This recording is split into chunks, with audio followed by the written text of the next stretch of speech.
সবাই দেখছে যে রাজা উলঙ্গ, তবুও সবাই হাততালি দিচ্ছে।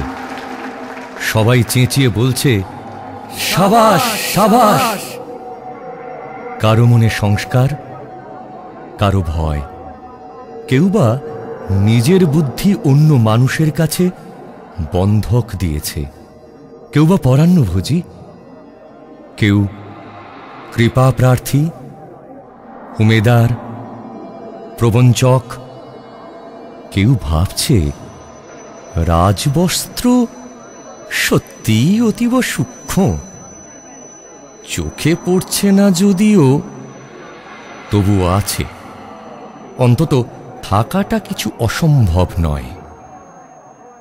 গল্পটা সবাই জানে, কিন্তু সেই গল্পের ভিতরে শুধুই প্রশস্তি বাক্য উচ্চারক, কিছু আপাদমস্তক ভীতু, ফন্দিবাজ অথবা নির্বোধ স্তাবক ছিল না।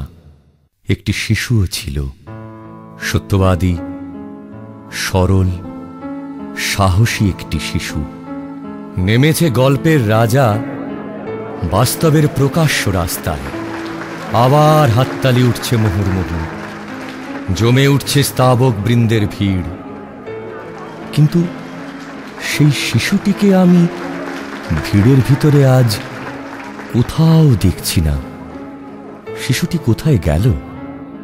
কেউ কি কোথাও তাকে কোনো পাহাড়ের গোপন গুহায় লুকিয়ে রেখেছে? নাকি সে পাথর, ঘাস, মাটি নিয়ে খেলতে খেলতে ঘুমিয়ে পড়েছে কোনো দূর নির্জন নদীর ধারে, কিংবা কোনো প্রান্তরের গাছের ছায়ায়? যাও, তাকে যেমন করেই হোক খুঁজে আনো। সে এসে একবার এই উলঙ্গ রাজার সামনে নির্ভয়ে দাঁড়াক। সে এসে একবার এই হাততালির ঊর্ধ্বে গলা তুলে জিজ্ঞাসা করুক, রাজা রাজা রাজা, তোর কাপড় কোথায়? কোথায়?